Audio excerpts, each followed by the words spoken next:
Well, it's official, guys. I am officially a YouTube partner and my channel is officially monetized. So in this episode, guys, I'm going to talk all about how YouTube money works. And if you're interested in, wanting to build a YouTube channel, I'm going to talk all about that, how you can get your channel monetized.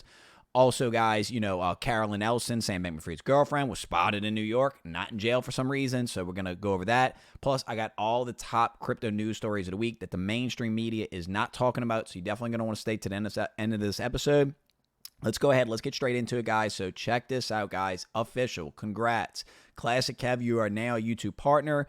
Monetize your videos with ads, YouTube Premium. So, guys, I want to first, again, thank all of you who have watched my channel. Some of you have been here since day one.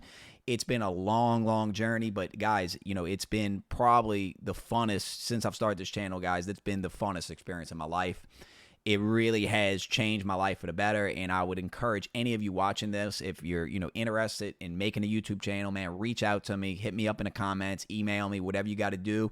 I'll, if you support me, I support you, so I would love to help y'all on this journey. But I want to talk a little bit of how it works. Now, understand, guys, I took the hard road. I took the road less traveled. A lot of people want to take stuff, they want to take the easy road.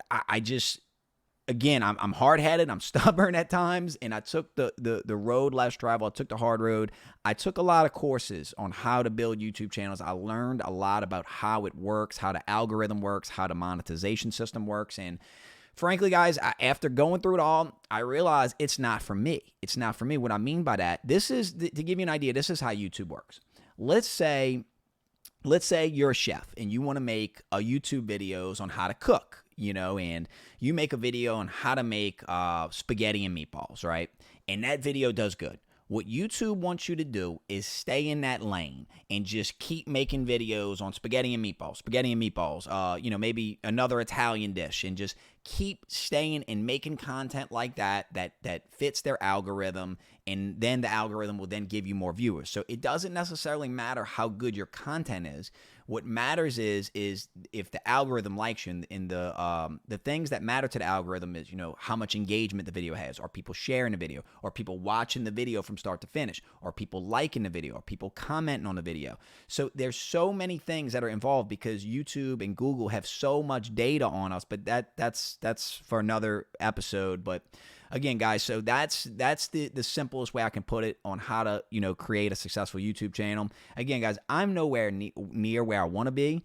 And if you follow this channel, I do a lot of different content. I do content on NFTs I'm invested in. I do content on geopolitical news. I do content on crypto. I do, just stocks I'm invested in, just so much different content. And the algorithm doesn't like that. The algorithm doesn't want you being all over the place. Well, I didn't care what the algorithm thought, guys. I don't want to make videos on just NFTs I'm invested in. And plus, frankly, most of you don't want to hear about NFTs in a bear market. You could care less. I want to make videos on what I care about and what's interesting to me. So again, guys, this road to monetization could have been a lot easier for me. But with you guys' support, I got here.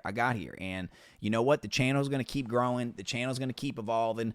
You guys have seen how much it's changed from me filming in my house that was freaking destroyed by a tornado to now I'm in my mom's garage. And frankly, guys, I'd have it no other way. I'm back. To me, guys, I tell people this, like, I'm back where I started. Like, I grew up in this house, lost my house in a tornado, and I look at it like, in a video game, when you die and you respawn as a new spawn, like, that's where I look like where I'm at right now. And guys, frankly, I'd have it no other way. You take the road less traveled if you want to be successful in life. But let's go check out the monetization thing, guys. I'm going to show you how it works. So this is what it looks like. So I click on this monetization ad and, see your earnings. I've made no money yet. I don't know why. Like my old videos are I think I got to send them tax forms and stuff. So I'll probably do that today. They're going to put ads basically on my videos. And then there's also a lot of other ways they're working on. People can make money. You can, have memberships where I can charge y'all monthly, which I don't think I'm going to be doing that. I'm not going to charge y'all monthly to watch this channel. That's kind of silly. There's super chats where y'all can, like, if I do a live stream, which I may do some live streams, let me know in the comments if y'all want to see me do live streams, maybe on big events or something. And, you can actually donate money, tip, or I guess you could say it, in the live stream. So that's what a lot of creators do. So YouTube really is they are kind of, there's a lot wrong YouTube does. Like if you think about it, YouTube's made money off of me since day one on this channel, and it took, over a year for them to start paying me. So in some ways, YouTube is good. Some ways it is bad. Now, YouTube is supposed to be coming out with a whole NFT stuff, so I'll be able to make money off that. But for now, guys, again, I want to give as much value to y'all. I want to give y'all as much information, as much content, and just kind of have y'all along for this journey. And I want y'all to kind of be a part of the evolution of the channel. And really, guys, I want to keep growing this. And it's not so much about, having followers or having, having YouTube money. I know I joke around a lot, but like, guys, it really is. I think this technology, whether it's crypto or NFTs, truly is doing good for humanity and for the world. But let's go ahead, guys. Let's just get into it too with some of the other stuff. So let's go to the coin market cap. Bitcoin trading at 17,000. And again, guys, Ethereum 1,200. We're still kind of in the range I thought we were going to be in. I don't think the bottom is in. Not financial advice, of course, guys. I could be wrong, guys. We could be at the start of the bull market. Who knows? Who knows? We could trade sideways for another 6 months. Nobody knows. Your favorite YouTuber doesn't know. No one knows. No one knows, guys. So next story. Alameda ex-CEO Carolyn Elson spotted in New York, Twitter users claim. So, guys, check it out. So, if you don't know, hold on, guys. If you don't know who Carolyn Elson is Sam Bankman-Fried's girlfriend. Sam Bankman-Fried, obviously, you all know the FTX story. Carolyn Elson, Sam Bankman-Fried's kind of thrown his girl under the bus, with all the news coming out about FTX, and Sam Bankman-Fried's looking at serving some jail time. He's talking. He's squealing.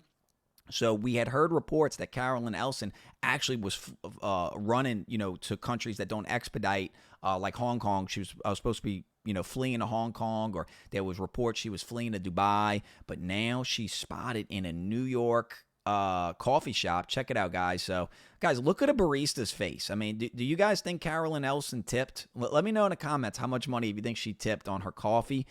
But what I'm hearing, again, not confirmed reports, I'm hearing reports that she wanted this photo to leak, that she's in New York, and that she's talking, she's squealing. So this is where it gets interesting, guys. When all these criminals, when the music stops, they start talking. And guess what, guys? I'm sure by now the mainstream media story on the FTX situation is not accurate. So if she starts talking, we could start seeing some people going to jail. And I changed my mind probably every episode. I do think Sam is going to be the fall guy. I think there are obviously a lot of big people above him, big people that are protected politically, a lot of big Republicans, a lot of big Democrats. Again, guys, don't get caught up in that paradigm of politics, Republican, Democrat, left versus right issue. Don't get caught up in that. What you need to focus on is the crimes these people committed and not their party affiliation. Now, unfortunately, their party affiliation and their political donations is going to help shield them, obviously from the mainstream media, but also probably criminally is going to shield them. But I think their time's running out, guys, and I think we're going to see some type of justice. It might take a little while, but let's just keep having faith. Let's get to the next story, guys. This is really important. CNBC, manufacturing orders from China down 40% in unrelenting demand collapse. U.S. manufacturing orders in China are down 40% in what a logistics manager describes to CNBC as an unrelenting demand collapse. And yeah, guys, so it's interesting, as we deal with inflation, as we deal, with what's going on in the economy right now, even I think a lot of reports are coming out for Black Friday that, people aren't spending money, guys. People are tightening up. People don't have money like they used to. I mean, the price of eggs is up. Obviously we know the gas price is up. Obviously, just a lot of people are hurting right now, guys. And, the way our economy works, the way money has to have velocity. In order for our economy to work, we have to spend. We're a consume economy. Spend. So you need that cycle to keep going. Well, unfortunately, because of the events of the last 2 years, it's kind of like a bicycle. The chain comes off the bike and the wheels keep spinning. Well, guess what? The bike's eventually going to slow down because the chain's off. So that's kind of what's going on right now in our economy, guys. So again, multiple financial analysts are predicting, a severe recession, possibly a depression. But, guys, it's not something I'm going to, lose sleep over because, at the end of the day, we can only control what we can control. A lot of this isn't in our control. And, if you're thinking that, oh, well, Kevin, don't worry, Orange Man, Trump's going to be president. He's going to fix everything, or Ron DeSantis, or, whatever your politician of choice is, guys, it's not that simple. It's not that simple. It's not a one size fit all solution. It's not a one politician thing. It's not a one law. It's not a one thing. This is a big issue, what's going on in the economy right now. And I think we're just in a transition period. And I'm going to talk a little bit more about that, but because I think the transition period that we're in is, what some are calling like a great awakening. I think it's a good thing, guys. I think it's a good thing. So check this out. So Pakistan launches new laws to expedite CBDC launch by 2025. So obviously the CBDCs are central bank digital currencies. And now, again, guys, CBDCs are built on blockchain and Web3 technology. Now you're seeing out of nowhere every government launching their own variation of a CBDC. But again, these are the same people that said, oh, crypto, Web3, it's beanie babies, this technology sucks, or whatever they're saying. Now they're like, oh, no. We don't want decentralization. We want central banks to still have power over you. They want their own version, their own CBDCs that they can implement on their citizens. The problem with that is that open a history book. Authoritarian and totalitarian governments and tyrannical governments have existed since the start of time. So I'm not saying our government is tyrannical. What I'm saying is that historically, tyrannical governments have done horrendous things to citizens, and it's been exposed throughout history, and that a CBDC launched by a central government is always going to be concerning to me because we don't want our money controlled by our government. Again, guys, it's not a right versus left thing. It's about that if you think that a government wouldn't abuse their power, absolute power corrupts absolutely. Of course, they will use technology to be tyrannical. It's history, guys. It's happening right now. So check this out, guys, and this is a tweet. A digital dollar CBDC must be open, permissionless, and private, says a letter signed by 9 members of the U.S. Congress. So there are people in our government that understand this technology, that understand that technology is neither good nor bad. Bitcoin, CBDCs, the internet, electricity, it's neither good nor bad, guys. It's how it's used. It's how it's implemented. It's what powers that be are pushing it and what advancement they're having to this technology. So it's neither good. So CBDC isn't, or Bitcoin isn't neither good nor bad, but we want it to be permissionless. We want it to be unconfiscatable. We want to have privacy, guys. The way, I was just in Miami for Art Basel. Let me tell you what I thought was awesome. There was a table of, it was a bunch of Cuban people on a table outside. They had a blender, they had fresh fruit, and they had ice, and they were making smoothies. And I thought it was so cool because here is direct from farm. We don't need Walmart. We don't need big grocery chains. We don't need big corporations. It was the best smoothie I ever had in my life for $8. I gave him a $10 bill, tipped him $2. Best smoothie I ever had in my life. That was direct. That was no middleman, essentially no middleman, right, guys? Just fresh fruit, a blender, some ice, and some people, true capitalism is what I would call what they were doing. Now, they did accept Venmo. And what I thought was interesting, they were accepting Venmo. I said, you know what? The next time I come to Miami, which will definitely be, guys, Miami's the crypto hub of the world at this point, guys. Miami has, I'm going to show you more about that later in this episode. But what I thought was interesting, I bet the next time I go to Miami, that same table is going to be accepting Bitcoin for those smoothies. I can almost guarantee it, guys. So it's a beautiful thing to see, entrepreneurs making money with no middlemen, with no government oversight, just fresh smoothies, the way that it's supposed to be. And check this out, guys. Fiat in Venezuela is so worthless, people leave it on the streets. Venezuela needs Bitcoin. So, guys, check it out, guys. The money has become useless in Venezuela due to hyperinflation. The hyperinflation is directly caused by Venezuelan politicians and their central banks. They have destroyed their money. We're witnessing exactly what happened to Venezuela in this country right now. And before you say, oh, but Kevin, it's because of Joe Biden or it's because of the Democrats. Guys, it's the central banks. The central banks are the cause of all of the financial problems you deal with. Anything in your life is the problems of money, the The problems of inflation is directly caused by these central banks. We need to remove their power, guys. The Federal Reserve is not a government body. It's a private organization, guys. Do your own research into the Federal Reserve. They have no oversight. They can do what they want. They don't care. They don't care about the inflation. And Bitcoin, and decentralized crypto assets are a direct threat to the Federal Reserve. So that's why they don't like these assets, guys. They don't like something they can't control. Next story, guys, check it out. So kids in El Salvador turning physical coins into Bitcoin. Check it out, guys. I mean, El Salvador is taking on this Bitcoin standard, guys. They're lined up to exchange their fiat into Bitcoin. They're lined up. Check it out, guys. It's beautiful. It's beautiful to see. Check this out, guys. U.S. Senator on Fox Business. Bitcoin is clearly a commodity. It is fully decentralized. So Senator Cynthia Lummis, super bullish on Bitcoin, guys. So we do have some people in politics that understand this technology and are pushing for a decentralized economy. Guys, I think it's the only thing that can really save America as you know it. It's, the fiat system, it's going to collapse. The whole system's going to collapse eventually. It's unfortunate, guys. It's unfortunate, but, throughout history, all countries that utilize the fiat currency, eventually all those societies collapsed, and eventually all fiats go to zero. It's how it's designed. It's just the way it's designed. Check this out, guys, from Bloomberg. Apple limits iPhone file sharing tool used for protest in China. Company puts a 10-minute cap on receiving files and airdrops. Changes made in China, but will eventually expand globally. So, guys, Apple is working directly with the CCP to suppress freedom of speech from the giant protests that we need to stand with China, guys, because understand that the draconian, the totalitarian, the CCP, their model of government and their view of the world, it's coming here. Klaus Schwab and the World Economic Forum brag about how great China is and we need to bring the China model here. So the Chinese are using VPNs to show videos. Let me show you guys the videos. Let me show you guys what the CCP is suppressing. Check this out, guys.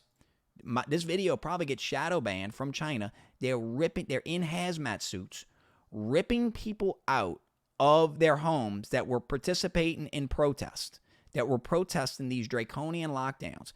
Guys, the Chinese government, by a click of a button, Chinese government remotely switched off people's C-word passports to code yellow or code red to stop them from leaving the city.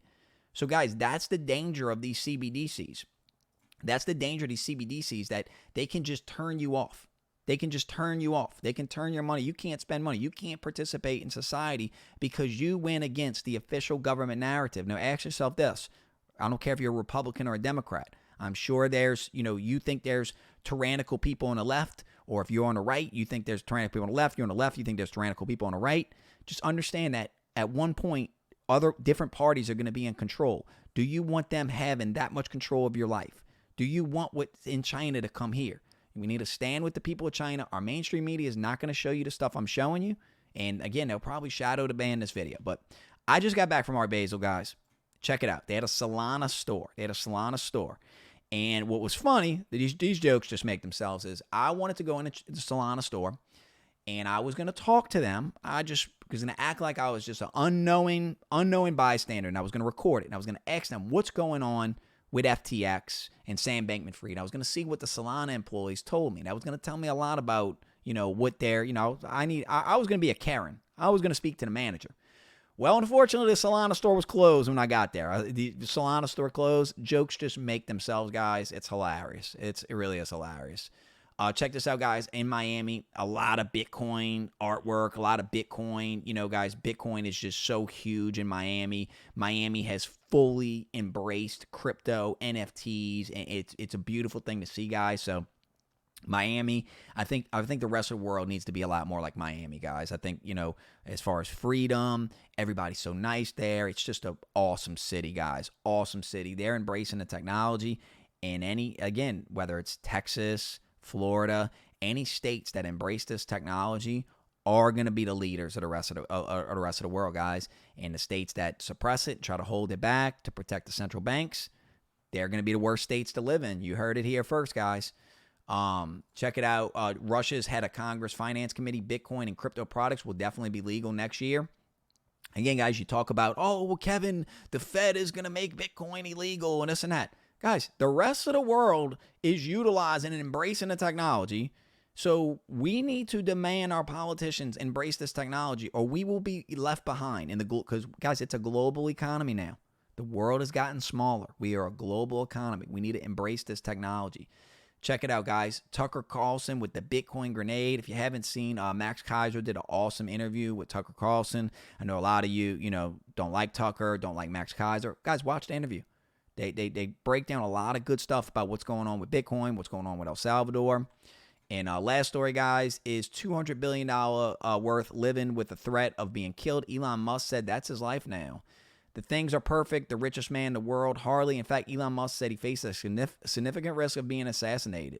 Frankly, the risk of something bad happening or literally even being shot is quite significant. I'm definitely not going to be doing an open air city parades. Let me put it that way. So obviously Elon owns Twitter now, and a lot of news is, citizen journalists, as I'll call them, is coming out, and it goes directly against the mainstream media on a lot of different issues. Elon Musk is allowing it all on Twitter now, and now people are up in arms. And if you remember, guys, it wasn't that long ago when Twitter was censoring information. People were saying, oh, Twitter's a private company. They can do whatever they want. It's capitalism. They're a private company. And now that someone else owns Twitter and exposing all this information, all of a sudden, Elizabeth Warren and other politicians and the mainstream media is all saying Twitter's bad now. And now they can't be a private company. Now the government needs to step in. Is that a world you guys want to live in?